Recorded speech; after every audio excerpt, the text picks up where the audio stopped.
dipersembahkan oleh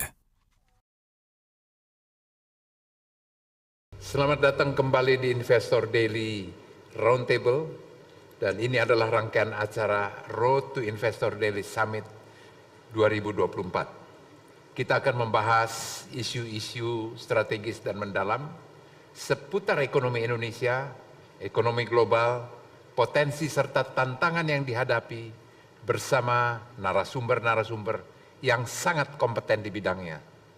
Hari ini kita akan berdiskusi dan mengulas lebih dalam terkait Undang-Undang Cipta Kerja atau UU CK, motor penggerak ekonomi Indonesia. Telah hadir di Investor Daily Roundtable 2024, Bapak Khatib Basri, Wakil Ketua 2 Satgas Undang-Undang Cipta Kerja, dan Bapak Raden Pardede, Wakil Ketua 3 Satgas Undang-Undang Cipta Kerja. Sebelum kita memulai diskusi hari ini, kita simak tayangan berikut ini.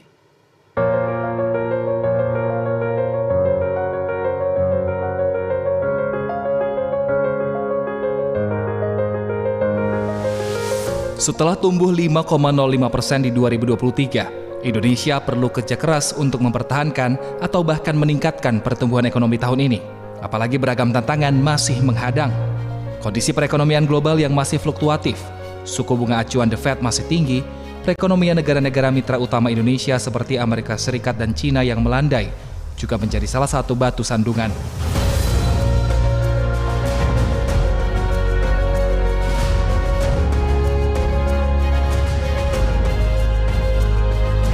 Di awal 2024 saja misalnya, surplus neraca perdagangan yang sudah berjalan sejak Mei 2020 angkanya semakin menyusut seiring dengan turunnya ekspor nasional. Sepanjang Januari hingga Februari 2024, ekspor Indonesia ke Cina turun 16,21%, ke Jepang turun 18,3%, dan ke ASEAN turun 18,9%. Konsumsi rumah tangga yang menjadi pilar penopang utama PDB juga belum sepenuhnya pulih dan hanya tumbuh 4,82% sepanjang 2023. Melambat dari 4,94% di 2022. Tak ayal investasi harus dipacu agar target pertumbuhan ekonomi tahun ini bisa terrealisasi.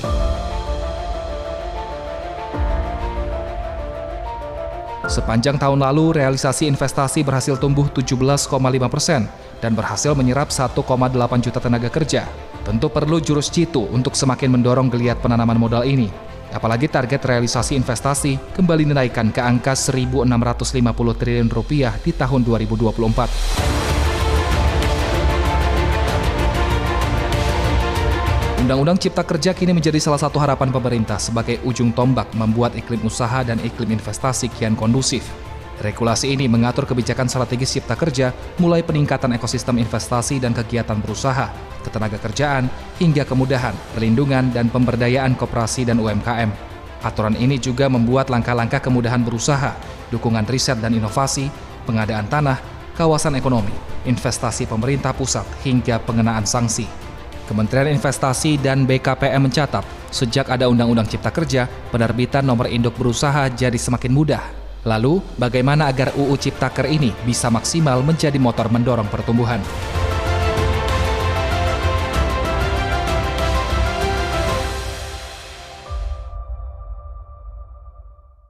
Undang-Undang Cipta Kerja menjadi satu kebutuhan yang nyata bagi investor dan dunia usaha.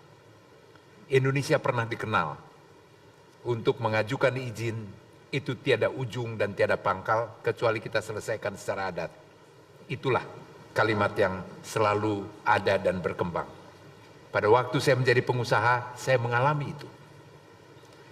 Kemudian pada saat saya bertugas, dan salah satu perintah dari Bapak Presiden Jokowi, bagaimana kita membuka pasar, bagaimana menarik investasi untuk mengejar pertumbuhan ekonomi.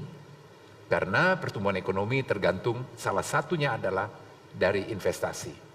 Setiap melakukan negosiasi, maka ini menjadi satu persoalan. Itu menjadi kendala utama. Di dalam negosiasi ada resistensi yang begitu kuat dari para investor. Sehingga kalau dulu investasi yang masuk itu tidak mencapai target, barangkali harus bisa dimengerti. Karena internal kita sendiri yang tidak bisa membuka diri untuk itu.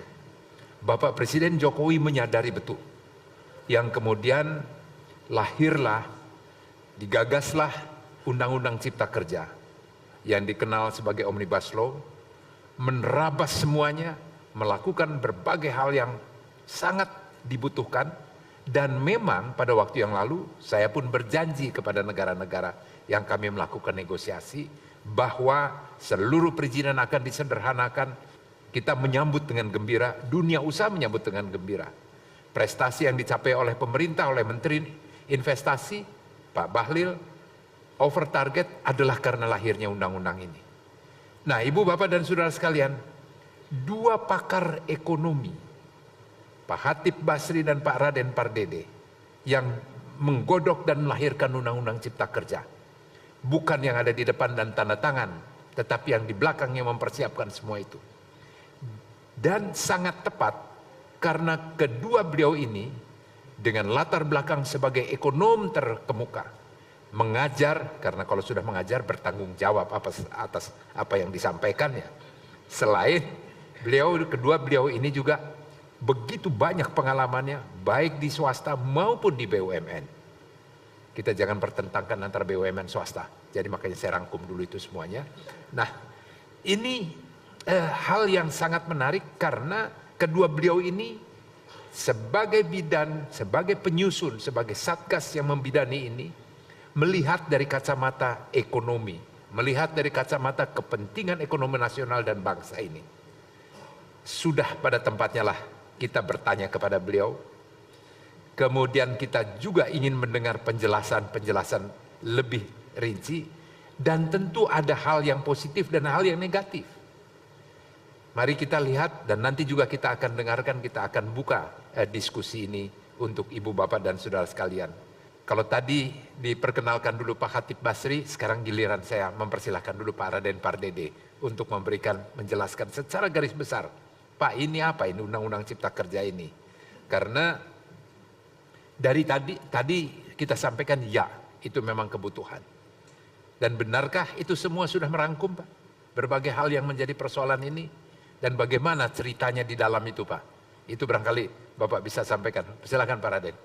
Terima kasih Pak Enggar. Bapak-bapak dan Ibu sekalian, jadi memang latar belakang dari Undang-Undang Cipta Kerja ini yang kita sebutkan dengan Omnibus Law itu sangat benar apa yang dikatakan oleh Pak Enggar tadi. Mungkin Bapak Ibu masih ingat waktu di awal pemerintahan Bapak Presiden Jokowi, di mana waktu itu kita mengeluarkan paket-paket ekonomi. Jadi sampai 16 paket ekonomi, tiap seminggu, tiap sekali 2 minggu tuh ada paket ekonomi. Dan ternyata paket ekonomi itu ujungnya boleh dikatakan tidak terlampau berjalan dengan mulus, tidak berjalan dengan baik. Karena ternyata pada saat kita mengeluarkan satu paket ekonomi yang satu, kemudian yang kedua, ketiga bertentangan satu dengan lainnya. Dan peraturannya sangat rumit. Nah, disitulah awal muasalnya akhirnya kita memutuskan bahwa kita harus membuat Omnibus Law ini. Supaya sekaligus, jadi kalau ada paket ekonomi mestinya dia akan berjalan secara terintegrasi, terkonsolidasi semua. Akhirnya kita membuat Omnibus Law ini yang artinya sampai 74 undang-undang itu harus dilakukan harmonisasi jadinya dan dibuatlah Omnibus Law ini. Yang tujuan utamanya adalah supaya lebih mudah semuanya, lebih sederhana dan lebih pasti, ya. Jadi dan lebih cepat. Jadi jangan dibalik-balik ya. Kalau bisa dipermudah, kalau bisa dipersulit, kenapa dipermudah? Ini jadi ini tujuannya adalah memang dalam hal itu. Yang intinya adalah bahwa ini dalam rangka, makanya disebutkan Undang-Undang Cipta Kerja. Ini adalah kita harapkan dia akan menarik investasi, dari investasi itu yang harapan kita juga adalah menciptakan lapangan kerja. Itu intinya sebetulnya. Jadi bagaimana supaya lebih mudah, lebih sederhana, ya, lebih cepat dan lebih pasti. Dengan begitu Maka tadi paket yang kita sebutkan 16 itu harapan kita kalau kita juga terus melakukan reformasi atau transformasi ekonomi, ini akan lebih cepat. Maka dibentuklah tim jadinya, dan mungkin hanya Indonesia yang membuat undang-undang yang demikian besar, yang mau melakukan reform yang besar pada saat COVID. Ingat, ini pada saat COVID. Dunia lagi memikirkan COVID, kita memikirkan COVID juga. Tetapi pada saat yang sama, kita waktu itu membuat undang-undang ini. Dan alhamdulillah ini semuanya bisa dilewati. Dengan segala keterbatasan dan kesulitannya, akhirnya ini menjadi undang-undang. Dan kemudian menjadi perpu juga, karena kemudian ada yang kontroversi dan di lapangan tentu tidak akan semua yang langsung mendukung ini. Tapi intinya bahwa sekarang undang-undang ini mestinya sudah mulai operasional. Dan kita harapkan seperti tadi sudah kita lihat juga dampaknya, kita mulai melihat ada positif. Tapi harus kita akui juga bahwa ini tidak bisa selesai begitu saja. Masih harus terus dilakukan perbaikan-perbaikan, dan konsistensi untuk melakukan monitoring, evaluasi menurut saya harus dilanjutkan supaya benar-benar nanti tuntas dan hasilnya tadi seperti yang diharapkan dunia usaha, ini akan benar-benar akhirnya bisa memberikan kepastian, kemudian investasi naik dan benar-benar bisa menciptakan lapangan kerja. Mungkin itu sebagai penutup. Terima kasih Pak Raden. Tadi sudah diberikan gambaran mengenai arah, target, dan berbagai kesulitan secara garis besar. Pak Khatib, dampaknya sebenarnya sudah bisa terukur atau dipersiapkan tidak pada waktu penyusunan ini? Bahwa dengan ini, maka diperkirakan itu akan berkontribusi pada pertumbuhan ekonomi, lapangan kerja, dan berbagai konsekuensi yang lainnya. Karena seperti yang tadi juga Pak Raden Pardede sampaikan, ini undang-undang cipta kerja, dia menciptakan kerja.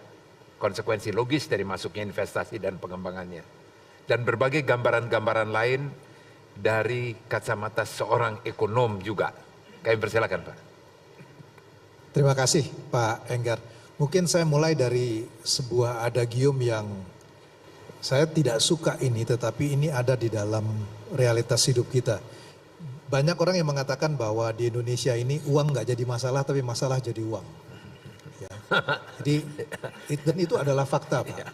Tadi Pak Enggar menyampaikan ya bahwa kita punya challenge, punya tantangan di mana pertumbuhan ekonomi kita itu 5% itu relatif baik compared to many countries in the world ya. Tetapi kita juga harus melihat bahwa kita seharusnya bisa tumbuh dan harus tumbuh di atas 6% menurut saya. 6-7%. Tadi pada waktu pembukaan kita mendengar bagaimana bahwa ekspor mulai mengalami penurunan dari Cina, dari Jepang, konsumsi juga relatif stagnan di bawah 5%. Jadi harus ada terobosan. Dan kuncinya itu adalah di dalam investasi. Tetapi ada challenge di sini tadi Pak Raden menyampaikan. Kenapa investasi itu sulit di sini Pak? Ini sebetulnya nggak ada sesuatu yang baru di sini ya. Almarhum Pak Kuntoro ketika beliau menjadi UKP 4 kalau saya nggak salah pada waktu itu. Jadi semacam President Delivery Office ya yang untuk mengkoordinasikan policy itu dia melakukan identifikasi persoalan Pak. Ini Pak Enggar pernah di pemerintahan, kalau isunya ada di departemennya, kementeriannya Pak Enggar bisa selesaikan segera. Karena itu adalah Permendak atau itu PMK, Peraturan Menteri Keuangan, itu at any time bisa dirubah. Kalau sudah mulai antara dua kementerian, ini mulai agak sulit. Karena harus duduk sama-sama, di situ butuh Menko. Ya. Kalau kementerian isunya adalah antar Menko, lebih sulit lagi Pak. Jadi antara ekonomi misalnya dengan Menko sosial misalnya, untuk kesejahteraan, agak lebih sulit lagi. Kalau kemudian antara pemerintah dengan pusat dengan daerah, hampir tidak mungkin, Pak. Jadi itu identifikasi persoalannya. Nah, tadi Pak Raden menyampaikan mengenai lebih mudah, lebih cepat, lebih pasti. 3 isu besar yang kita hadapi itu adalah bagaimana melakukan streamline regulation di antara pemerintah pusat, Pak. Jadi yang tadi antara satu koordinasi di bawah satu kementerian jadi lebih lancar. Di antara Menko lebih lancar. Kemudian juga antara pemerintah pusat dan daerah. Ini adalah sumber ketidakpastian. Karena buat investasi yang paling penting itu sebetulnya adalah pasti, Pak. Kalau costly, selama pasti itu nggak apa-apa. Saya bukan bilang dibikin aja harganya mahal. Tetapi orang bisnis itu akan berpikir berapa costnya, dia internalize, selama benefitnya lebih besar dibanding cost, dia akan go untuk investasi. Nah, dalam konteks ini, Pak, kita bisa melihat ya, ada perubahan signifikan di dalam struktur sumber pertumbuhan ekonomi kita. Sebelum 1998, itu ekonomi kita kan ketika krisis kita parah ya, minus 13%. Tetapi sebelum itu, kita rata-rata tumbuh di sekitar 7%-an, Pak. Sumbernya itu dari mana? Sumbernya datang dari investasi. Karena pada saat itu, investment growth kita itu tumbuh di sekitar di atas 12%. Sebelum 98. Setelah tahun 2000, Pak, 1998 sampai sekarang, itu prestasi pertumbuhan PMTB ya, produk tetap modal tetap domestik bruto itu tertinggi terjadi 2012, Pak. Saat itu investmentnya bisa mencapai 11. Setelah itu kita mengalami pertumbuhan PMTDB yang terus mengalami penurunan, bahkan sekarang saya kira di bawah 5%-an. Jadi inilah yang kemudian kita harus revive, mengembalikan model pertumbuhan ekonomi, bukan sistemnya, tetapi model pertumbuhan ekonomi yang didorong oleh investasi seperti yang pernah kita punya pada waktu 1998. Jadi kalau tadi pertanyaan Pak Enggar adalah seberapa besar dampaknya, saya akan kasih contoh. Kalau misalnya investasi ini bisa berjalan, Pak, saya tidak akan surprise bahwa pertumbuhan kita bisa di atas 6 sampai dengan 7%. Dan ini adalah sesuatu yang kita harus peroleh. Kenapa? 2050 Indonesia akan masuk era di mana penduduknya menjadi tua. Ya, jadi kita harus accelerate growth kita. Dan itu hanya bisa dilakukan kalau investasinya tumbuh tinggi. Tanpa itu ada resiko bagi kita untuk menjadi tua sebelum kaya, dan itu celaka, Pak. Ya, jadi karena itu saya katakan kalau kita bisa mengembalikan tadi dengan omnibus itu, walaupun ini belum sempurna, saya kok percaya bahwa pertumbuhan kita bisa 6 sampai dengan 7%. Ya, Pak, saya mau melanjutkan dulu nih, Pak, karena saya tergelitik dengan apa yang tadi Bapak sampaikan, yaitu mengenai bagaimana harmonisasi antara kementerian lembaga, antara pusat dan daerah. Di dalam kenyataannya sekarang, maka itulah yang menjadi mahal. Karena ketentuan yang ada dalam undang-undang, pada tahapan implementasinya, maka itu tidak berjalan. Karena masih tetap ego sektoral itu masih tinggi. Belum lagi dengan pemerintah daerah. Itu hanya, undang-undang ini hanya menjadi sesuatu yang indah dilihat, tetapi di lapangan itu tidak dilaksanakan. Pak, apa sebenarnya atau bagaimana langkah yang harusnya dilakukan dan sanksi yang harus dikenakan? Saya mungkin ini karena pertanyaannya pertanyaan empiris, Pak ya. Yes. Jadi saya jawab juga dengan apa yang bisa dilakukan di lapangan. Ini cerita mengalami, kalau saya boleh, pengalaman ketika saya jadi kepala BKPM, Pak. Ya. Pada waktu saya jadi kepala BKPM, pertanyaan pertama yang muncul di kepala saya itu adalah bagaimana bisa tarik investasi di sini. Saya tuh berpikir bahwa Indonesia itu unscrutinized giant, raksasa yang tidak dikenal. Jadi yang pertama kali mesti diketahui itu adalah dia mesti punya informasi mengenai Indonesia. Saya lihat website BKPM, Pak, saya sendiri nggak ngerti apa yang ditulis di situ. Begitu banyak government regulation, tapi saya nggak tahu itu hubungannya satu sama lain apa. Jadi saya panggil staff saya katakan, Anda pernah pesen hotel nggak? Mereka bilang iya. butuh konsultan nggak untuk pesan hotel? Mereka bilang enggak. Kenapa? Karena prosesnya begitu gampang. Tapi kalau kita lihat website kita nggak ngerti Pak mengenai itu. Jadi saya bilang ini harus dirubah. Ini reform yang pertama kali orang akan ketawa. Kenapa harus dimulai dari website? Pada saat itu responnya adalah anggarannya nggak ada, trainingnya nggak ada. Jadi saya katakan, ini saya cerita. Saya bilang pergi ke AFC, cek sama AFC, website terbaik untuk investment board apa? Jawabannya Costa Rica. Saya bilang mulai dari sekarang rubah nama Costa Rica jadi Indonesia, rubah angkanya, strukturnya sama Pak. Itu bisa dilakukan tanpa perlu kebutuhan sidang kabinet, tanpa perlu merubah undang-undang. Jadi apa yang dilakukan di dalam segera. Kemudian yang kedua, kalau orang udah tahu informasi, dia kan butuh konsultasi. Saya coba telepon kantor saya, nggak ada yang ngangkat telepon Pak. Orang itu nggak perlu naruh KTP di semua tempat. Sekali ID-nya ada di semua tempat kan bisa. Kita nggak perlu lagi diminta untuk KTP. Salah satu alasan kita menjadi religius itu karena kita berhubungan dengan pemerintah. Jadi nggak ada yang bisa dilakukan kecuali berdoa.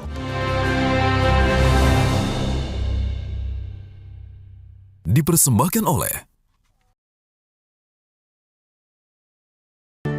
UMKM merupakan tulang punggung perekonomian Indonesia. Sebanyak 99,99% dari total pelaku usaha di Indonesia adalah UMKM. UMKM menyerap 97% tenaga kerja dan menyumbang 60% dari PDB nasional. Undang-Undang Cipta Kerja berfokus pada memudahkan UMKM untuk memulai bisnis. Ayo, ikuti kuis cari berkah. Caranya mudah. Follow akun BTV ID Official di Instagram, lalu scan QR Code yang ada di layar TV Anda. Jangan lupa untuk jawab pertanyaan. Kumpulkan poin dari menjawab pertanyaan untuk bisa menjadi pemenang. Pengumuman pemenang dilakukan di tanggal 29 Maret dan 5 April. Raih hadiah jutaan rupiah. Ingat, syarat dan ketentuan berlaku ya. Info lebih lanjut, cek Instagram BTV ID Official. Bersiaplah untuk menjadi pemenang. UMKM merupakan tulang punggung perekonomian Indonesia. Sebanyak 99,99% dari total pelaku usaha di Indonesia adalah UMKM. UMKM menyerap 97% tenaga kerja dan menyumbang 60% dari PDB nasional. Undang-Undang Cipta Kerja berfokus pada memudahkan UMKM untuk memulai bisnis.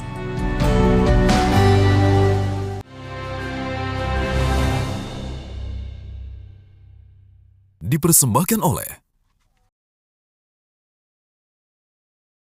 Pada saat itu responnya adalah anggarannya nggak ada, trainingnya nggak ada. Jadi saya katakan, ini saya cerita.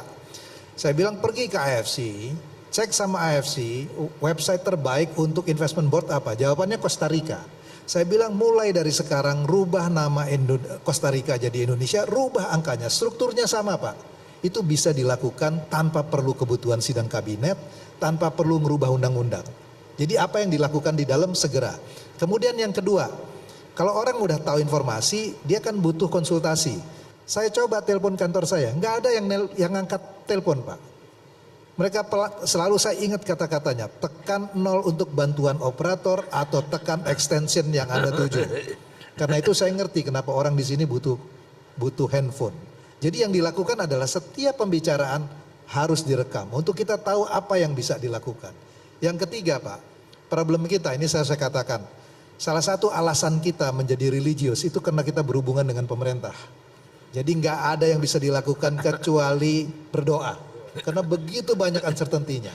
Nah, kalau orang apply untuk investment, mereka nggak tahu itu prosesnya di mana Pak. Jadi yang waktu itu saya lakukan adalah saya kasih PIN. Ini karena saya terinspirasi kalau saya beli buku di Amazon, saya bisa tahu buku saya ada sampai di mana. Jadi kalau orang apply, saya kasih PIN, dia bisa tahu dokumennya ada di meja siapa. Kemudian dia bisa. Ini hal-hal kecil Pak yang kemudian membuat certainty. Jadi saya bisa bayangkan ya, ini yang kemudian jadi embrio dari OSS yang sekarang. Jadi saya bisa bayangkan kalau kita memulai sesuatu dari create certainty-nya, streamlining regulasinya antara di pemerintah pusat, kita belum bicara mengenai pemerintah daerah dulu deh. Pasti ya, ini butuh teknologi misalnya. Kalau nanti ke depan saya nggak tahu apakah blockchain bisa dilakukan, orang itu nggak perlu naruh KTP di semua tempat. Sekali ID-nya ada di semua tempat kan bisa. Kita nggak perlu lagi diminta untuk KTP. Dengan hal seperti itu, regulasinya bisa di streamline. Kemudian dari pemerintah pusat kepada pemerintah daerah. Ini kan banyak peraturan yang dibikin di daerah yang nggak konsisten dengan pusat, Pak. Nah, di dalam Omnibus, koreksi kalau saya salah Pak Raden ya, dimungkinkan beberapa yang tidak tidak harmonis untuk dicabut, ya, sehingga ini konsistensinya terjadi. Jadi Pak Enggar orang bisnis, yang paling penting itu adalah menciptakan kepastian. Dan kalau menurut saya, yang bisa dilakukan adalah create success story. Orang merasakan manfaatnya, ini akan membantu untuk menimbulkan political support. Sehingga kita bisa masuk kepada more complex reform. Jadi kalau mau mulai dari hal yang orang itu cenderung tempted untuk pergi ke uphill battle gitu. Kalau yang terlalu berat susah, cari area yang sangat mudah dilakukan tetapi marginal gain-nya paling tinggi. Mungkin itu Pak kalau cerita dari pengalaman. Ya Pak, Pak Raden, tadi Bapak juga menyampaikan mengenai Undang-Undang Cipta Kerja, namanya saja Cipta Kerja. Menarik investasi yang kemudian dia akan menciptakan pekerjaan. Masih marak terjadi demo menolak Undang-Undang Cipta Kerja. Yang mungkin barangkali dengan filosofi itu maka lihat orang yang demo barangkali tidak suka kita ada lapangan kerja baru. Pembenarannya adalah mengenai upah. Sementara ini di pemerintah daerah itu seringkali mengeluarkan dan setiap tahun mengeluarkan ketentuan mengenai upah yang bertentangan dengan undang-undang. Apalagi ini menjelang pilkada atau menjelang pemilu yang memberikan dampak elektoral buat yang bersangkutan. Ini bagaimana kita menjelaskan kepada pemerintah daerah ini? Sebab nampaknya mereka berpikir atau mereka tidak tahu atau pura-pura tidak tahu mengeluarkan berbagai peraturan, SK gubernur, SK bupati yang bupati kepala daerah mengajukan kepada gubernur, dan itu menjadi persoalan yang terus-menerus. Itu yang pertama Pak. Yang kedua, Bapak di PPA itu sebenarnya yang bermasalah itu belum tentu karena kasus yang dulu kan Pak.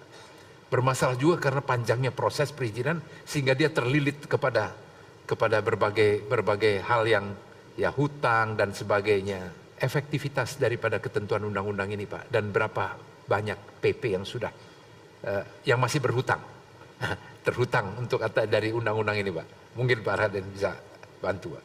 Makasih Pak. Memang tadi itu di dalam pelaksanaan daripada Undang-Undang Cipta Kerja ini kami sudah katakan di awal tidak mudah. Karena tentu kalau kita melakukan namanya itu regulatory impact analysis, kalau kita membuat satu undang-undang itu umumnya kita harus melihat benefit dan cost-nya. Berapa manfaatnya dan berapa ruginya. Yang lebih penting bukan hanya berapa manfaat, berapa ruginya. Siapa yang menerima manfaat dan siapa yang dirugikan Pak. Jadi umumnya pada saat kita membuat satu undang-undang, yang perlu dilihat adalah siapa yang dirugikan. Karena yang dirugikan itu pasti fight back, pasti mereka itu yang nanti tidak suka dengan undang-undang ini. Nah, dan itu sebetulnya berlaku tadi yang Bapak sebutkan mengenai apakah itu buruh atau pekerja, ataupun tadi para birokrat, ataupun tadi para pimpinan daerah. Apakah mereka diuntungkan atau menerima manfaat kalau undang-undang ini berlaku atau tidak? Itu pertanyaannya. Atau mereka dirugikan? Begitu mereka sebetulnya dirugikan, contohnya undang-undang ini kan kita sebutkan tadi, akan lebih mudah, ya, disederhanakan, bahkan tidak perlu bertemu. Yang sebelumnya kita harus melapor ke meja 1, meja 2, meja 3, oleh undang-undang ini tidak perlu lagi. Jadi yang dulunya orang yang menungguin meja tadi itu adalah pihak yang dirugikan. Mereka-mereka itu tentu akan fight back. Karena berdasarkan tadi yang saya katakan regulatory impact analysis itu, mereka adalah pihak yang dirugikan. bahwa tadi Bapak sudah katakan bahwa dunia usaha masyarakat mendapatkan manfaat, itu lain persoalan, tapi mereka dirugikan. Nah, itu satu. Yang kedua adalah tadi kita sebutkan juga bahwa Pemda juga ada yang merasa dirugikan. Karena sebagian daripada dana ini sebetulnya adalah bagian daripada pungutan-pungutan di daerah itu adalah bagian dari PAD. Di mana berdasarkan undang-undang ini sebetulnya bahwa kalau PAD mereka menjadi berkurang akibat daripada undang-undang ini, karena penerimaan mereka kan berkurang dari situ Pak, itu bisa dikompensasi oleh pemerintah pusat dari APBN itu. Cuman ini mungkin belum mulus. Nah, hal-hal inilah yang menurut saya yang bisa menyebabkan hal tadi itu, ya. Jadi beliau-beliau ini yang dirugikan, baik itu birokrat di tingkat daerah tadi maupun bahkan pimpinan daerahnya, apalagi kalau tadi pada saat menjelang pemilu dia kekurangan dana. Dan demikian juga yang kita sebutkan tadi, para politisi, ya bisa mereka dirugikan oleh ini. Dan juga pekerja tadi itu. Nah, inilah yang menurut kami, dari awal kami sebutkan tadi, ini butuh konsistensi, mungkin 5 tahun ke depan, ini perlu disosialisasikan, tetapi juga mungkin ini harus diadopsi oleh pemerintahan siapapun. Ya, jadi pemerintahan yang akan datang, harapan kita juga harus secara konsisten melakukan monitoring, evaluasi, melihat tadi supaya implementasinya ini benar-benar bisa dilakukan seoptimal mungkin. PP seberapa banyak PP, ya. Memang PP ini kalau kita lihat ada yang kadang-kadang bertentangan dengan undang-undangnya sendiri. Kadang-kadang dari Kepmen pun tadi bertentangan. Kembali, karena sebetulnya mungkin tidak bisa dipahami bahwa yang tadi bisa saja yang orang-orang tertentu, bukan secara kementerian sebetulnya ini mungkin, tapi orang-orang tertentu yang dirugikan tadi tentu tidak ingin undang-undang ini berhasil sepenuhnya. Karena mereka yang dirugikan tadi. Itu tadi.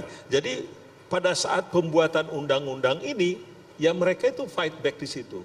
Nah, disinilah kami harapkan sebetulnya teman-teman dari Seknek, teman-teman dari Humkab ya, yang melakukan harmonisasi ini supaya tetap setia terhadap jiwa daripada undang-undang ini. Jadi pada saat adapun pihak-pihak tadi yang dirugikan di kementerian atau di daerah ini, itu harus tetap menurut saya dilihat. Jangan sampai mereka-mereka ini justru membuat undang-undang ini menjadi tidak baik, tidak terimplementasi dengan baik. Nah, disitulah menurut kami berbagi tugas. Ada yang monitor, evaluasi, tapi pada saat ada pengajuan dari Kepmen atau Perpres atau PP, maka menurut saya jiwa dari undang-undang ini harus tetap dijaga oleh baik itu Seknek maupun oleh Kemenhumkam, supaya tadi dia tetap satu jiwa dari atas sampai ke bawah. Itulah yang menurut saya yang bisa memungkinkan undang-undang ini bisa berhasil ya. Dan terus dievaluasi mungkin 5 sampai 10 tahun yang akan datang siapapun pemimpinnya menurut saya ini harus terus dilakukan. Karena itu adalah merubah gaya hidup, berubah pelayanan dan merubah pelayanan ini yang sudah biasanya kultur kita kalau bisa lebih lambat atau kita lebih susah itu lebih baik, itu merubah itu kan 180 derajat. Jadi mungkin tidak bisa langsung 180 derajat dari 90 derajat ke 120 baru 100. Itulah yang dibutuhkan waktu dan dibutuhkan konsistensi dari pemimpin-pemimpin kita di masa depan untuk terus menjalankan ini. Jadi harus maju terus ini. Kita bersyukur Pak bahwa pemerintah yang baru disahkan oleh KPU ini adalah berkomitmen untuk melanjutkan Pak, tidak merubah. Jadi kita percaya bahwa ini akan berlanjut, kita berharap dan kita bertitip. Tapi sekarang Pak, sebenarnya kan jangankan itu, permen saja ada harmonisasi di Kumham dan di Seknek. Gitu ya. Tetapi saya tidak tahu, mungkin nanti pada saatnya dari Kumham yang hadir bisa menjelaskan, pada waktu ada permen yang jelas bertentangan dengan undang-undang, kenapa bisa lolos dari harmonisasi? Jangan sampai Bapak memaksa saya untuk memberi contoh.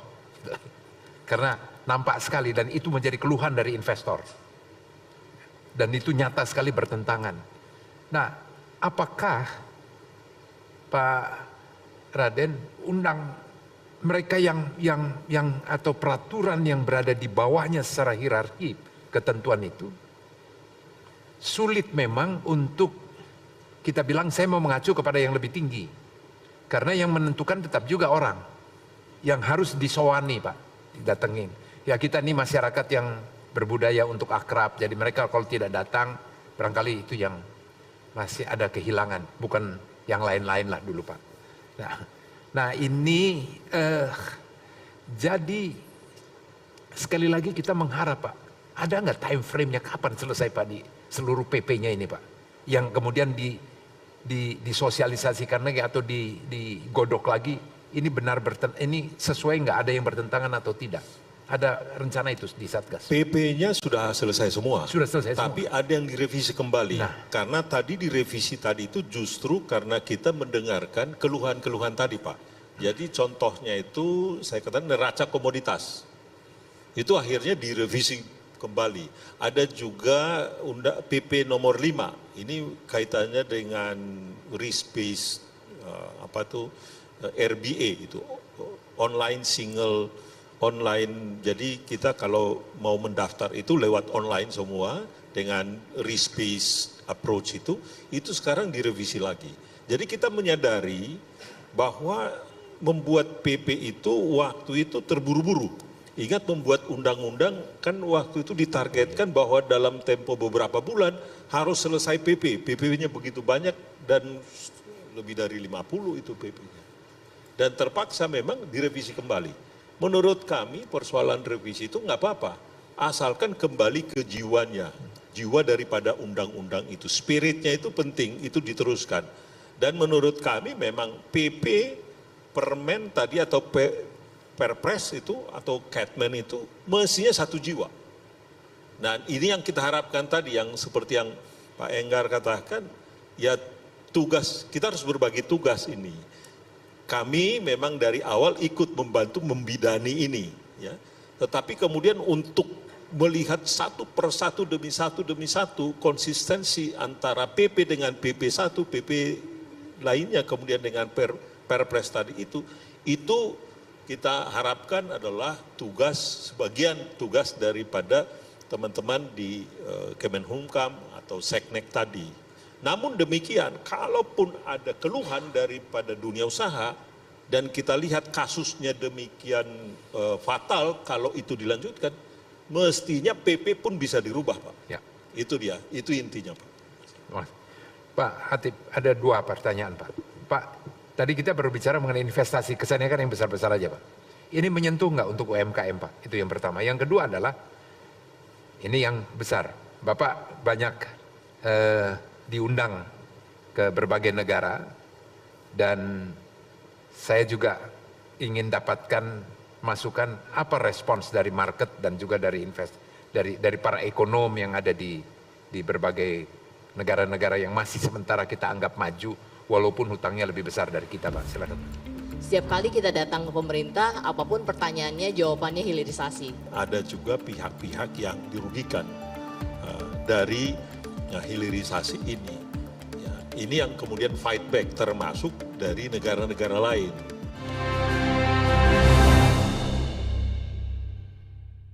Dipersembahkan oleh UMKM merupakan tulang punggung perekonomian Indonesia. Sebanyak 99,99% dari total pelaku usaha di Indonesia adalah UMKM. UMKM menyerap 97% tenaga kerja dan menyumbang 60% dari PDB nasional. Undang-Undang Cipta Kerja berfokus pada memudahkan UMKM untuk memulai bisnis.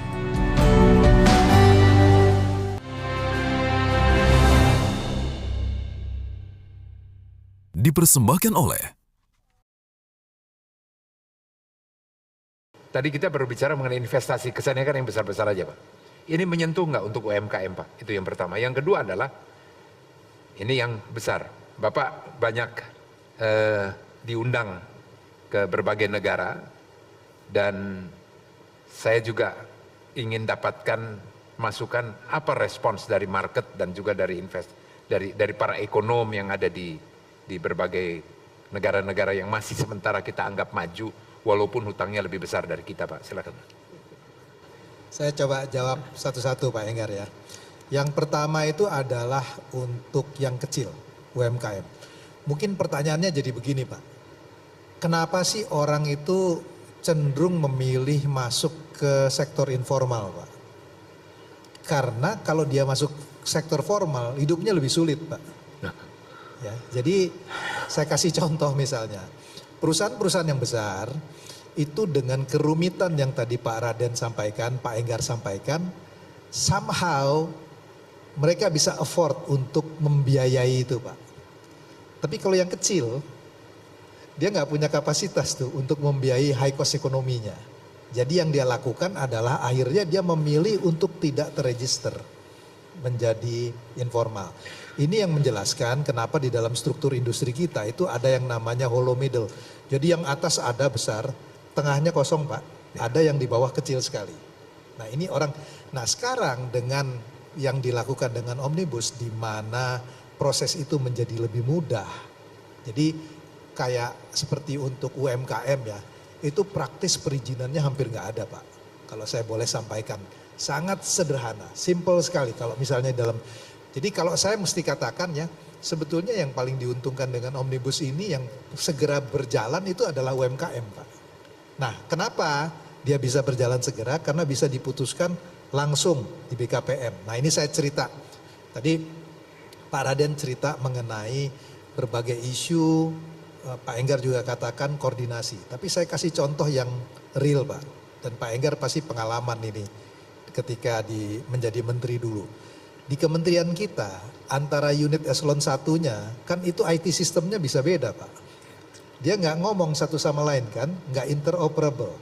Coba bayangkan kalau orang apply lewat OSS sudah di-approve sama BKPM, tapi dia nggak interoperable dengan line ministry yang lain Pak. Itu akhirnya prosesnya tidak bisa sepenuhnya online, mesti ditelepon mesti online dalam arti kata lewat telepon Pak. Nah ini yang kita memang harus harus urai benang kusut ini satu persatu. Nah dalam kaitan UMKM itu praktis saya katakan prosesnya sangat sederhana dan simple, dan mereka itu sudah relatif jauh lebih sederhana lah ya. Itu kategorisasinya tinggal yang punya dampak seberapa besar dampaknya itu yang dilihat. Itu pertanyaan pertama. Kemudian yang kedua, investor Pak ini sangat berharap dengan Omnibus. Saya berkali-kali ketika berbicara di dalam forum internasional itu pertanyaannya adalah tadi pertanyaan Pak Enggar kepada Pak Raden, kapan ini time frame-nya, PP-nya semua selesai ya. Jadi pada waktu itu dimajukan bilnya, undang-undangnya, kemudian ada challenge di Mahkamah Konstitusi, kemudian April 2023 lalu itu bilnya sudah oleh Mahkamah Konstitusi sudah diakui. Itu responnya sangat positif Pak. Tetapi pertanyaan mereka kembali lagi adalah kapan implementing regulations-nya ini lengkap sehingga bisa dieksekusi. Satu, kemudian yang kedua Pak, tadi yang disampaikan Pak Raden betul. Challenge kita, ini kami berdua dari Satgas Sosialisasi, itu bukanlah mensosialisasikan kepada investor. Mereka itu paham Pak, aturannya dia baca. Tapi challenge kita adalah melakukan sosialisasi kepada birokrat kita, kepada pemerintah daerah kita. Karena ini sebetulnya untuk diyakinkan bahwa mereka harus dukung untuk memastikan bahwa investasi itu bisa masuk ke sini Pak. Ya Pak, itu nampaknya itu jadi kunci itu Pak ya, yang kedua itu. Dan bukan hanya pemerintah daerah Pak, pemerintah pusat juga Pak. Itu rasanya itu nanti harus ada sertifikat bahwa sudah mengikuti sosialisasi. Ya seperti P4, nampaknya ini tugas Seknek untuk lakukan sosialisasi ini. Daripada saya borong ini, di sini ada Ibu Lilian Ing. Dia adalah peneliti researcher dari AREA, satu lembaga studi research yang ASEAN, Jepang, dan beberapa negara lain yang terlibat dalamnya. Dan yang penting dulu adalah staf khusus Menteri Perdagangan, Pak. Barangkali ada hal yang bisa disampaikan, di-challenge barangkali oleh Bu Lili, silakan. Saya Lilian Ing, peneliti Indonesia. Mungkin menurut saya adalah kalau yang kami pelajari dari dunia usaha itu menyambut baik Omnibus Law ini. Tapi pertanyaannya sekarang adalah setiap kali apa sih sebetulnya kebijakan pemerintah ke depannya?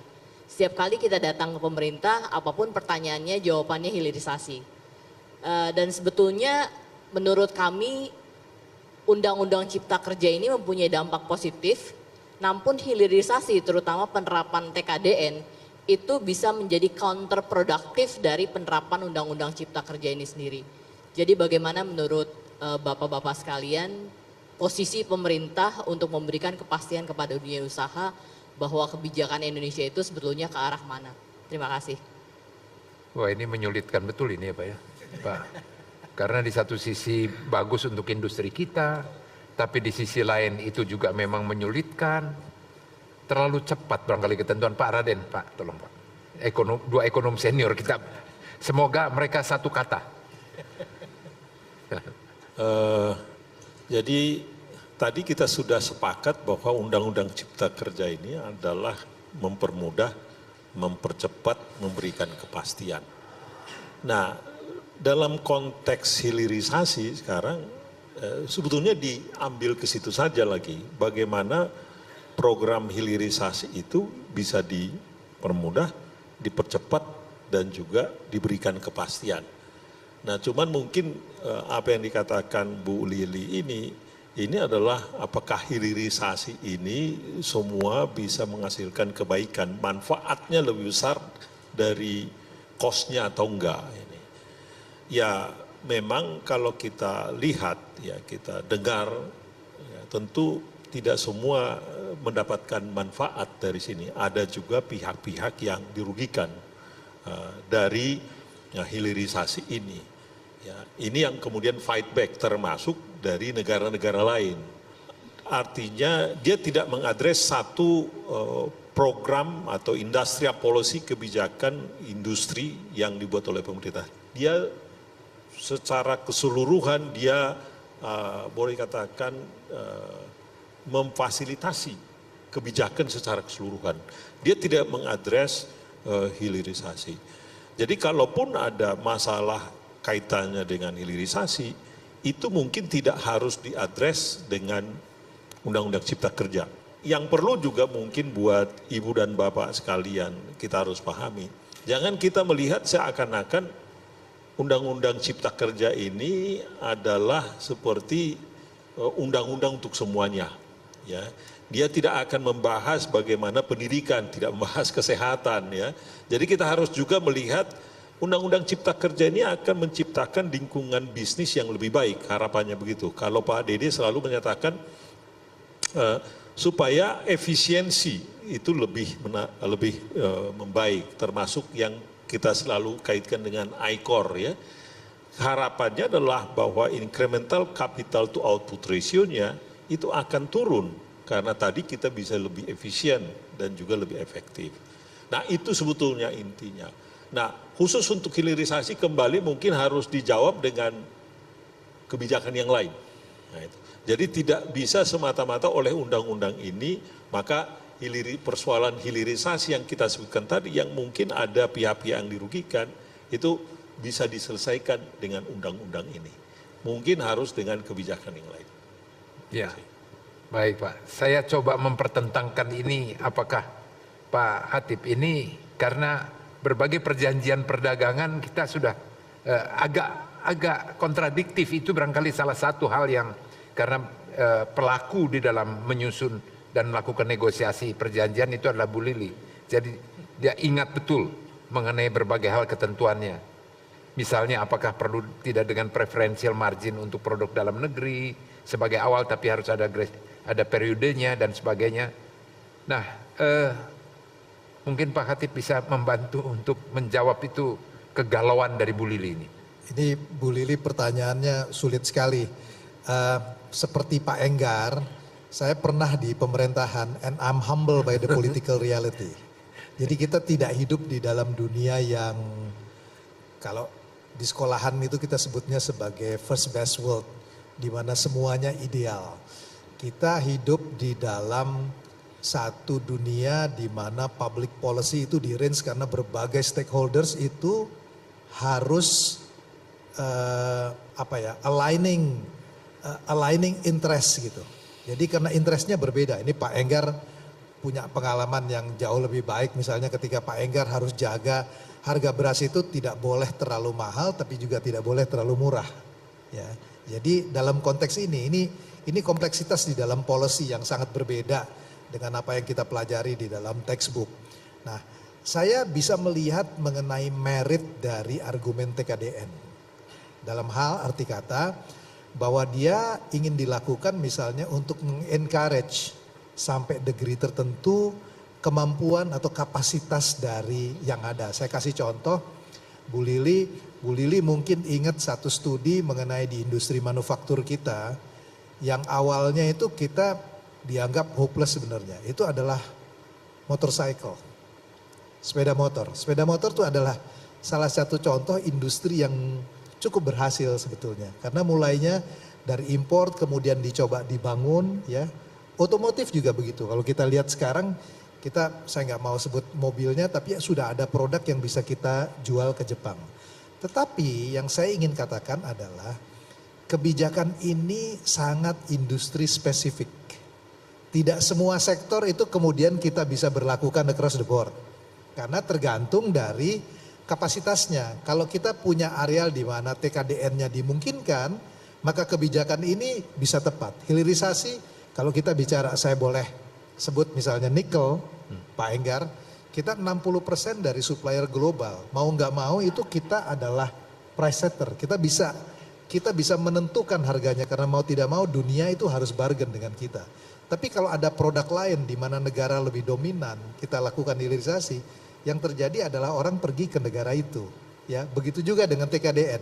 Kalau kapasitas domestiknya tidak terpenuhi tapi peraturannya harus dijalankan, yang terjadi adalah kemudian tertunda seperti beberapa produk berkaitan dengan climate misalnya.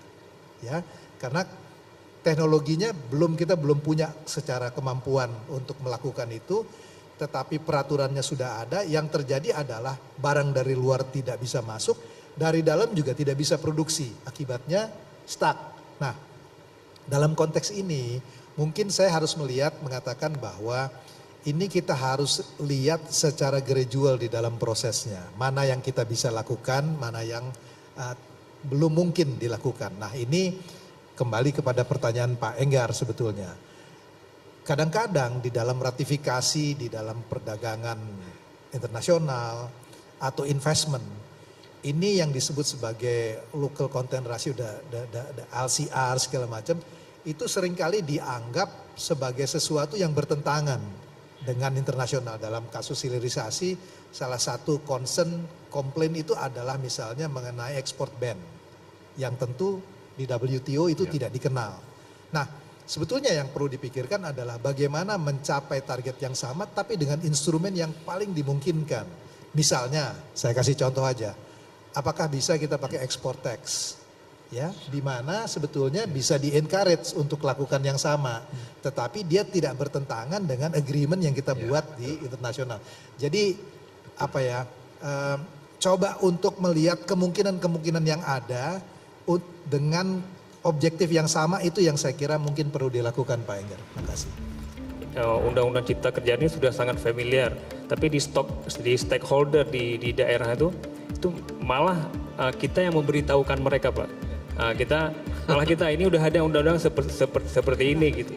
Bagaimana jika nanti ke depannya usaha handicraft khas Bali yang mungkin dilakukan oleh seniman-seniman Bali, ukiran, lukisan, itu yang memiliki adalah orang asing.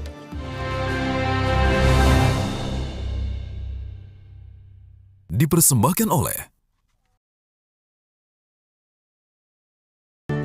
UMKM merupakan tulang punggung perekonomian Indonesia. Sebanyak 99,99% dari total pelaku usaha di Indonesia adalah UMKM. UMKM menyerap 97% tenaga kerja dan menyumbang 60% dari PDB nasional. Undang-Undang Cipta Kerja berfokus pada memudahkan UMKM untuk memulai bisnis.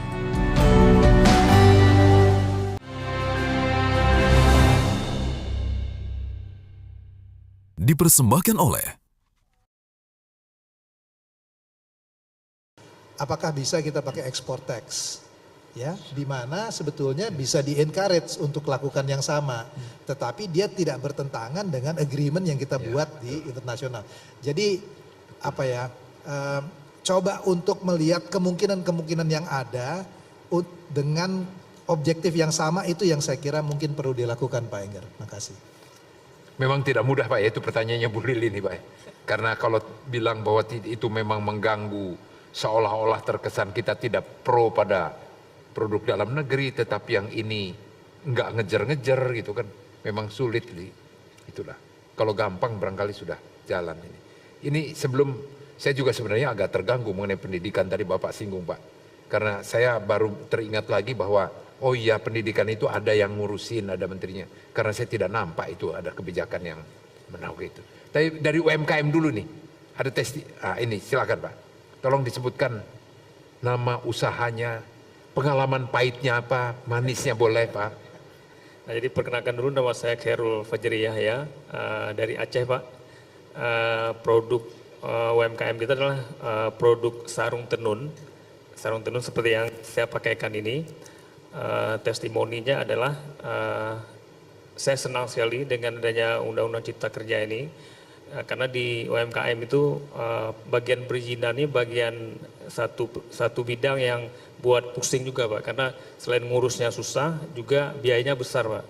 Nah jadi kalau kita hari ini kita ngurus produksi, ngurus jualan, tapi bagian perizinan sudah sangat simple. Dengan NIB aja kita udah bisa menjual produk kita, bahkan kita bisa kirim sampai ke luar negeri. Jadi ada satu pertanyaan di kita, saya setuju sekali dengan Pak Khatib tadi bilang, ada tumpang tindih Pak, mungkin di tingkat nasional Undang-Undang Cipta Kerja ini sudah sangat familiar, tapi di stakeholder di daerah itu malah kita yang memberitahukan mereka Pak. Kita ini udah ada undang-undang seperti ini gitu. Nah, ini bagaimana gitu langkah konkret dari Satgas ini untuk mempercepat, karena ini sangat berefek ke kita UMKM pada saat kita melakukan ekspor, mungkin ada tumpang tindih pajaknya atau segala macam lah gitu. Dan ini bagi pengusaha UMKM seperti kami nggak bisa nunggu Pak. Nah, kami nggak bisa nunggu, malah kami punya experience juga, malah lebih mudah kalau kami kirim sarung ke Malaysia itu kami lebih mudah hand carry aja udah. Beli tiket pesawat hand carry lebih mudah gitu daripada kita ngurus, mereka juga nggak paham tentang Undang Cipta Kerja. Terima kasih. Assalamualaikum warahmatullahi wabarakatuh. Ini jadi benar kata Pak Khatib, lebih baik menjadi sektor informal dari formal. Jadi tidak dipersulit karena takut Pak. Ya juga percuma katanya kalau itu. Jadi itu ada lagi satu lagi aja dari UMKM. Silakan. Saya dari Pulau Dewata, Bali. Usaha saya satu adalah usaha kerajinan khas Bali. Tapi ada dua pertanyaan soal ini. Satu soal kerajinan khas Balinya ini dan apa kendala-kendala yang pernah saya alami, serta satu lagi soal perizinan. Soal kerajinan khas Bali. Nah saat ini Bali dibanjiri oleh WNA itu. WNA ke Bali harusnya yang kita harapkan tentu satu adalah berwisata lalu membeli ataupun berbelanja di Bali. Kemudian yang kedua adalah bisa saja harapan kita ini adalah dia berinvestasi di Bali. Nah, namun yang saya lihat dan yang saya alami, takutnya banyak WNA ini yang menggunakan nomini. Mereka adalah WNA, kemudian statusnya adalah PMDN. PT-nya itu membuat PT di Bali PMDN. Ketika PMDN, dia bisa menghindari DNI, daftar negatif investasi itu. Nah, bagaimana jika nanti ke depannya usaha handicraft khas Bali yang mungkin dilakukan oleh seniman-seniman Bali, ukiran, lukisan, itu yang memiliki adalah orang asing dengan menggunakan nomini ini. Karena ketika kita lihat di Undang-Undang PT, juntonya ke Undang-Undang Cipta Kerja, nomini ini rasanya tidak ada penghalang, bisa saja terjadi. Nah itu satu hal. Nah kedua, kebetulan saya juga lulusan hukum, jadi ada juga usaha saya di bidang konsultasi hukum ini. Seringkali berhadapan dengan proses perizinan dari klien-klien misalnya. Ketika tadi misalnya dikatakan bahwa hari ini kita bisa melihat perizinan kita sudah sampai di meja siapa? Sudah sampai di kabupaten kah? Atau sudah sampai di pusat? Nyatanya ketika sampai misalnya kita lihat di pusat, kita menunggu terlalu lama, tidak ada batas waktu. Jadi hadir kita kembali lagi ke kantor, Pak bagaimana, kenapa izin saya belum diverifikasi? Klien saya sudah menanyakan 2 bulan atau dalam waktu yang cukup panjang. Ini tidak ada pengawasan. Dan ini menjadi kendala-kendala yang kita alami. Ini berbicara empirisnya. Memang ketika saya katakan, saya dulu ini ketika mahasiswa pendemo Undang-Undang Cipta Kerja. Tapi yang perlu saya tekankan, demonstrasi ini adalah kritikan. Ketika pujian itu menidurkan, maka kritikan ini yang akan membangunkan.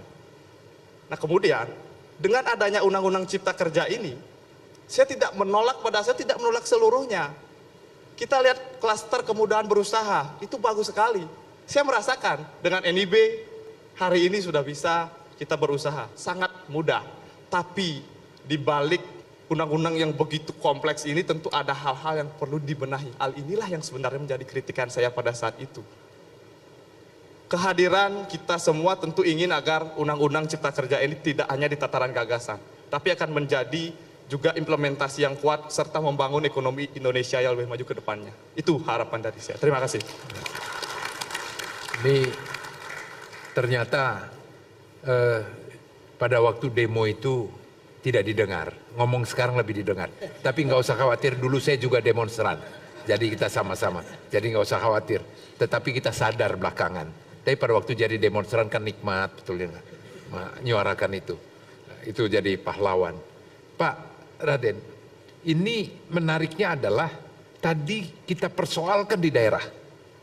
Pada waktu di daerah implementasinya tidak jalan. Sekarang ada suara daerah nih Pak, yaitu daerahnya sudah beres, di pusatnya nggak beres. Tidak jelas, dirabanya kalau sudah sampai di pusat, barangkali kalau lebih detail sudah di meja mana masih belum tahu Pak.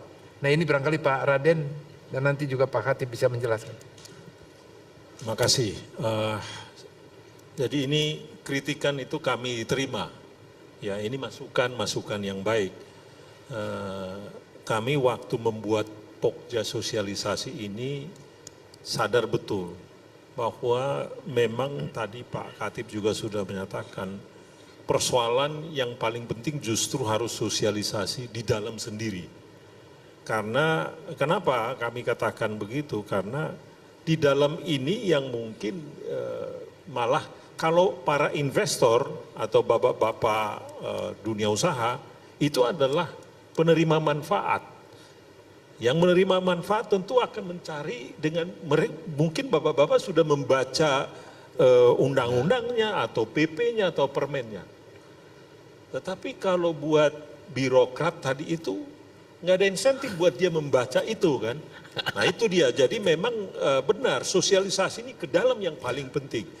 Jadi ini masukan, saya pikir ini kami sangat berterima kasih dengan masukan ini termasuk kepada Satgas Sosialisasi.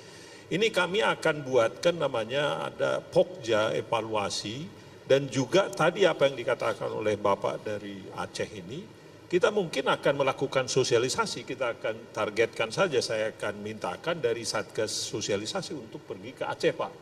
Untuk kita melakukan sosialisasi ke teman-teman di sana. Artinya supaya pihak Pemda ya, tadi semua diikutkan di sana kalau yang di Aceh. Yang tingkat pusat juga seperti itu. Kita jadi berpikir keras sekarang. Tadi Pak Khatib sudah memberikan contoh bagaimana di meja mana dia berhentinya. Apakah tadi apakah di pusat, apakah di kementerian yang mana. Kita akan coba buatkan sistemnya. Ini tadi seperti halnya sistem yang dikatakan Pak Khatib tadi, ada meja 1, di meja 5, di mana dia berhentinya. Kita akan coba melihat ini kembali masukan buat kita supaya kita tahu siapa yang kita ukur kinerjanya tidak baik. Jadi itu juga menjadi ukuran yang baik Pak, yang semua harus transparan nanti bahwa persoalan misalkan perizinan mengenai industri ini itu berhentinya di meja ini. Dan kalau ini kita transparan dan umumkan itu secara keseluruhan, kita menjadi tahu sebetulnya jangan-jangan ada kementerian tertentu yang menjadi bottleneck untuk ini semua. Ini masukan, kita akan nanti catat ini oleh tim kita dari tim evaluasi, monitoring dan evaluasi, dan ini kita akan coba laksanakan Pak di tim sosialisasi ini. Ya Pak, masih. Pak Khatib ada tambahan Pak? Saya tambahkan, ini isunya isu empiris ya. Jadi memang seperti yang disampaikan Pak Raden ya, saya kira ini online tracking kita perlu buat, apalagi setelah mendengar pengalaman dari Bapak ya. Dan itu juga SOP-nya Pak. Ya. Jadi harus ada bahwa ini pada waktu pengalaman BKPM lalu itu SOP-nya bahwa izin itu harus selesai di dalam misalnya 3 kali 24 jam. Jadi kalau dia ada di meja tertentu lebih dari sekian, bisa kemudian email untuk kasih tahu itu yang dilakukan sehingga feedbacknya itu muncul. Itu satu. Kemudian yang kedua begini, ini dari Satgas Sosialisasi itu melakukan juga sosialisasi di daerah. Nah salah satu yang kita inginkan itu sebetulnya ini terus terang saja Pak Enggar, kelemahan kita yang pernah di pemerintahan itu kalau bikin peraturan kita nggak coba itu bisa jalan atau enggak Pak. Karena kita buatnya itu di atas kertas gitu. Ya saya kasih contoh nih, ini pengalaman real karena saya ngurusin investment dulu ya. Saya buat form yang harus diisi oleh investor. Kemudian saya lakukan pada waktu itu saya minta untuk dilakukan FGD. Saya ingat staf saya tuh bilang buat apa form aja dibuat FGD. Saya bilang kita coba bisa nggak di dalam 15 menit orang isi form itu. Nah ini ada yang menarik Pak Enggar. Ternyata ada salah satu, jadi diwakili konsultannya tuh lawyer, dia bilang klien saya itu produknya cair dengan padat, sementara kolomnya cuma satu, saya harus tulis liter atau kilogram. Ini kan persoalan sederhana, tapi kalau di dalam komputernya hanya satu kolom, dia nggak bisa laporkan kan.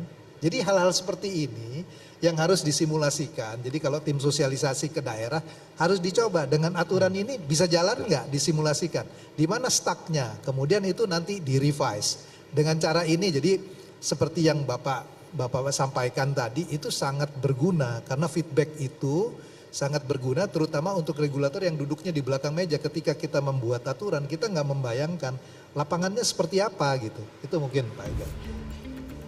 Yang banyak berhasil dan muncul dibawa keluar, itu yang sering muncul produknya dari Jogja dengan Bali. Kita juga harus melihat mengenai UMKM ini tidak hanya semata-mata dari soal pembiayaannya. Tetapi apakah market access-nya ada, pendampingannya ada, apakah dia bisa bagian dari ekosistem atau yang disebut sebagai closed loop.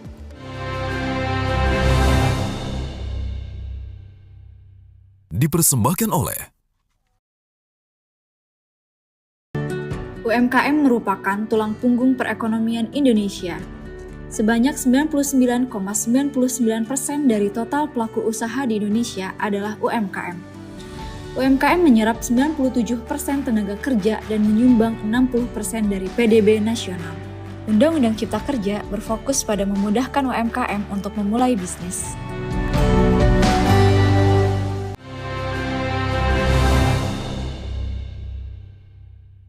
dipersembahkan oleh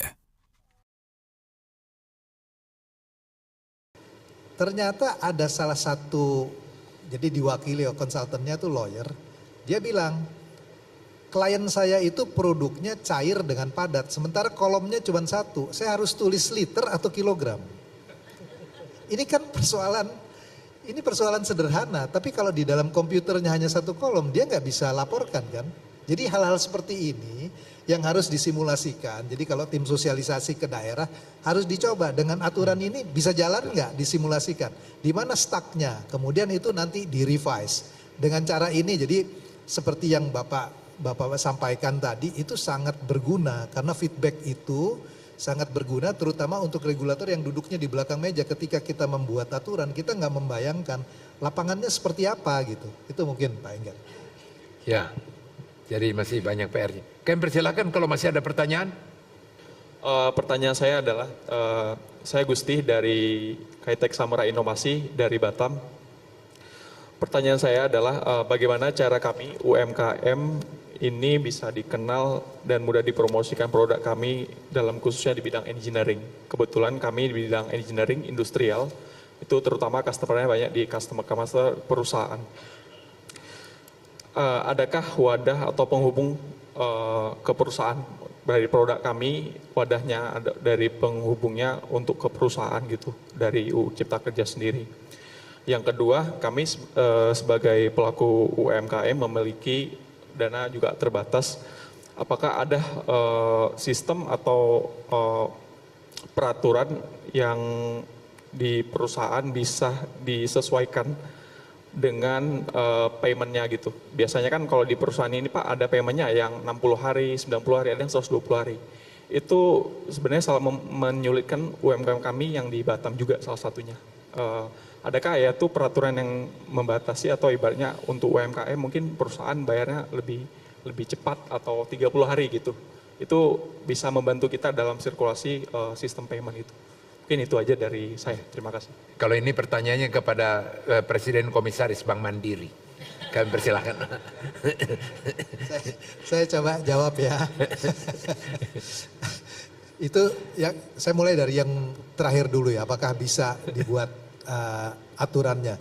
Ini lebih kepada agreement antara company-nya dengan vendornya sebetulnya. Jadi di dalam negosiasi itu yang terjadi. Jadi kalau dibuat sebuah aturan tertentu saya kira dari segi government tuh agak susah. Karena kalau across the board seluruhnya dibikin secara pasti sama itu akan berbeda dengan sektor industrinya berbeda. Tapi saya dapat poinnya bahwa memang terutama buat UMKM kalau dia receivable-nya 90 hari ya problem lah di cash flow-nya ya.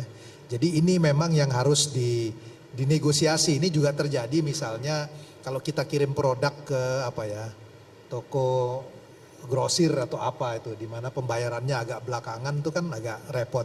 Tapi kalau secara regulasi saya kira agak sulit Pak, karena ini mungkin harus dibicarakan antara P2P agreement-nya seperti apa. Nah, saya mau jawab juga yang pertama tadi Pak. Ini ada satu yang menarik dari studi yang dilakukan oleh Henry Sandi, ada orang Belanda. Dia melakukan studi yang menarik, dia bilang bahwa handicraft, kerajinan, itu yang banyak berhasil dan muncul dibawa keluar. Ini saya bukan bilang bahwa Aceh nggak berhasil ya, tapi ini secara umum. Itu yang sering muncul produknya dari Jogja dengan Bali. Dan di beberapa kasus UMKM yang dibuat pemerintah Pak Enggar, dikasih uangnya, umurnya sebesar program pemerintah itu. Begitu uangnya dicabut, berhenti dia. Nah tapi di kasus di Bali, di kasus di Jogja, itu jalan. Begitu juga dengan Jepara. Nah Henry Sandi kemudian dia lakukan penelitiannya untuk tahu apa sih. Yang menarik dalam kasus di Jepara itu ada orang asing demerit with the local Pak Enggar. Mereka punya market access keluar. Mereka punya desain. Jadi ini yang seperti tadi Bapak sampaikan. Soal kita itu bukan semata-mata hanya financing. Tetapi menurut saya di dalam UMKM itu mentoring menjadi sangat penting. Ya, bagaimana kemudian pendampingan. Ya, market access. Tadi Bapak dari Aceh misalnya. Itu bicara mengenai produknya mau dibawa keluar karena punya market access. Tapi kalau enggak itu mengalami kesulitan. Jadi saya kira ini juga satu hal yang penting walaupun ini tidak ada kaitan dengan omnibus ya. Kita juga harus melihat mengenai UMKM ini tidak hanya semata-mata dari soal pembiayaannya. Tetapi apakah market access-nya ada, pendampingannya ada, apakah dia bisa bagian dari ekosistem atau yang disebut sebagai closed loop. Kalau itu yang dilakukan mudah-mudahan itu bisa lebih baik performance-nya. Termasuk pendampingan misalnya untuk yang kecil sekali belajar mengenai buku. Karena banyak perusahaan itu yang bukunya nggak ada dan nggak tahu bagaimana mengelola buku itu gitu. Ini karena tadi disebut, saya nggak mau promosi mengenai bank, tapi itu yang kita lakukan sekarang Pak, supaya pendampingannya dia ngerti, dia belajar mengenai bukunya, dia belajar mengenai produknya, mungkin itu Pak Enggar. Ya, masih Pak. Ini tadi yang disampaikan di sini juga ada dari kantor Kementerian Koperasi dan UMKM, paling tidak sudah didengar ada keluhan ini. Jadi sebagai catatan, jadi tidak sia-sia. Walaupun tidak ada urusan dengan Omnibus Law, Undang-Undang Cipta Kerja, tapi itu bisa dicatat. Dan di sini juga ada dari bank tadi yang barangkali sudah bisa mencatat karena itu sudah ada petuah dari Preskom. Pak Adi Lukman, ada yang mau dipertanyakan Pak? Kesempatan yang bagus sekali. Saya kira Omnibus Law, Undang-Undang Ciptaker ini sebenarnya niatnya sangat bagus dan mulia. Tapi implementasinya tadi kita dengar juga masih banyak hambatan dan tidak sesuai. Kami sangat merasakan. Dan saya mungkin kesempatan yang sempit ini saya ingin mengingatkan bahwa sebenarnya ada Inpres 7 tahun 2017. Di mana di situ sangat jelas sekali bahwa segala keputusan yang bersifat strategis, bersifat nasional, bersifat intersektoral harus dilaporkan ke kantor Menko dan dibahas dan lain sebagainya. Itu diktum 1. Diktum 7 mengatakan harus ada RIA, Regulatory Impact Assessment. Itu diktum 7 dari Inpres tersebut. Tapi akhir-akhir ini Pak, banyak sekali peraturan-peraturan yang keluar tiba-tiba tanpa dikonsultasikan dengan stakeholder, tiba-tiba keluar. Dan yang paling ribut akhir-akhir ini adalah Permendak 36 dan Permendak 3 tahun 2024 ini.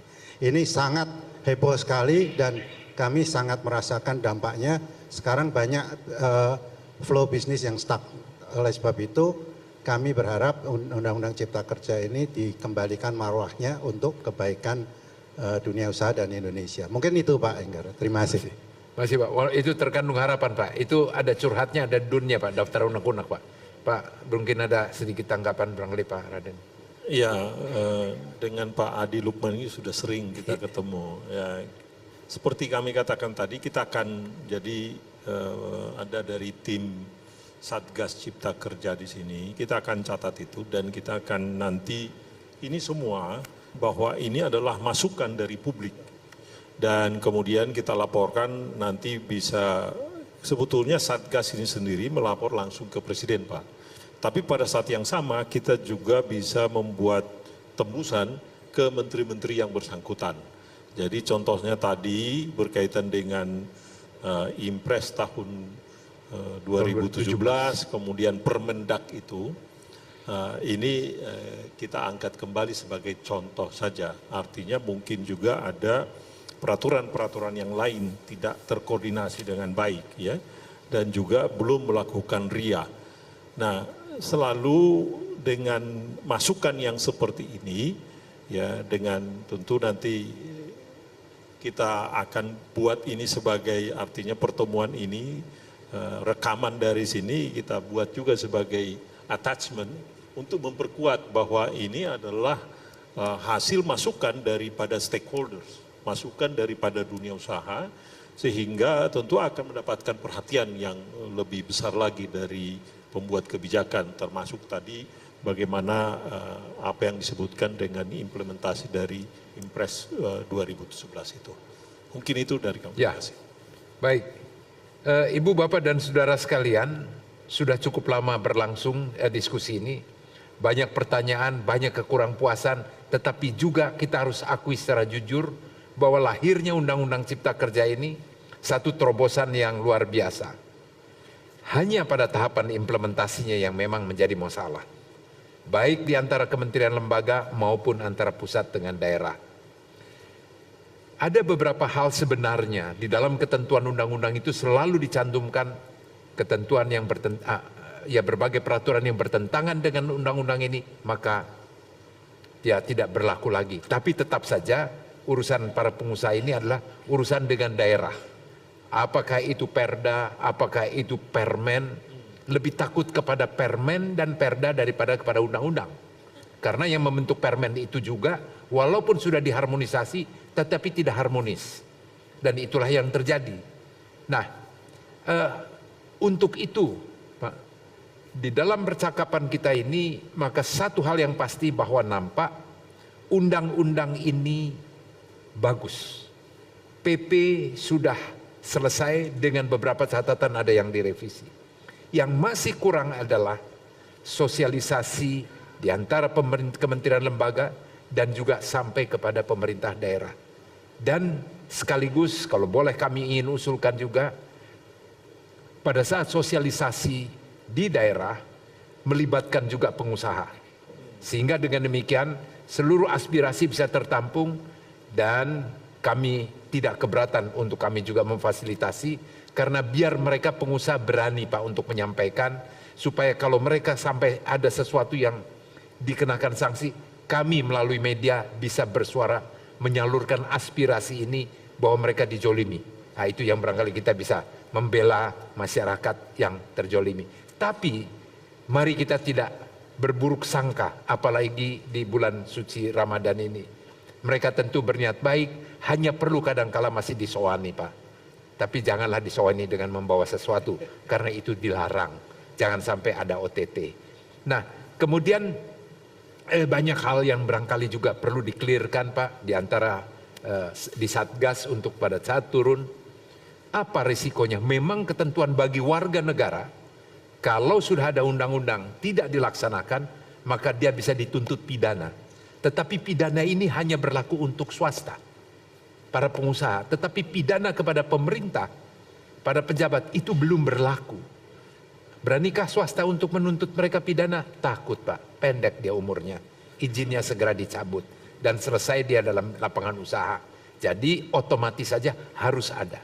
Kemudian tadi disampaikan juga harus ada tim. Barangkali kita mengharapkan dari Seknek, dari Kumham atau dari manapun, dari kementerian. Kami tidak berada pada posisi untuk mengatur kementerian lembaga mana untuk menyapu ketentuan-ketentuan yang bertentangan ini. Demikian juga sampai pada tingkat perda. Dari aspirasi yang berkembang ini, satu yang bisa kita sampaikan sekali lagi, apresiasi kepada pemerintah yang telah melakukan terobosan untuk ini.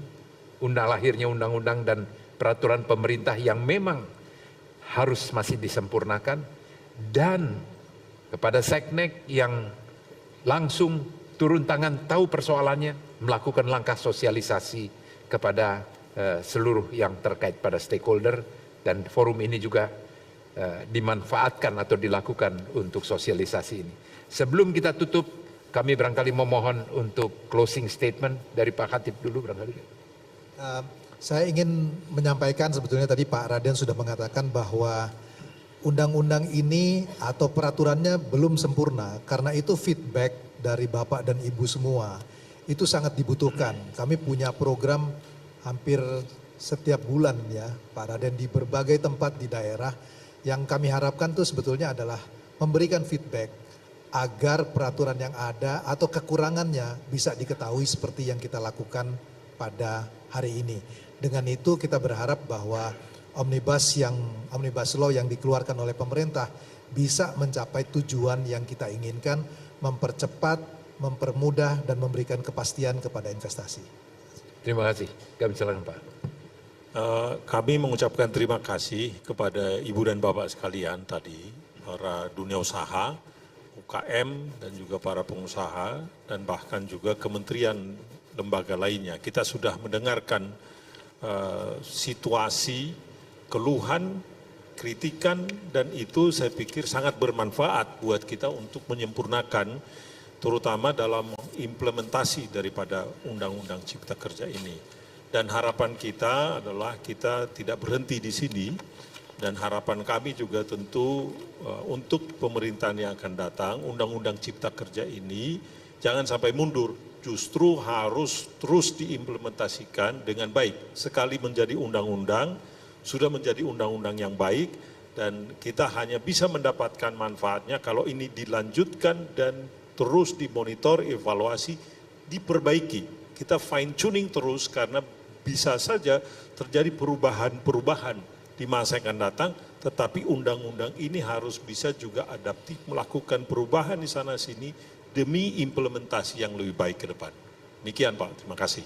Terima kasih Ibu Bapak dan Saudara sekalian. Kita berikan aplaus kepada kedua narasumber ini yang telah memberikan pencerahan yang luar biasa dan berani untuk menjawab semua pertanyaan walaupun disampaikan dengan sangat santun dan dijawab pun dengan sangat santun.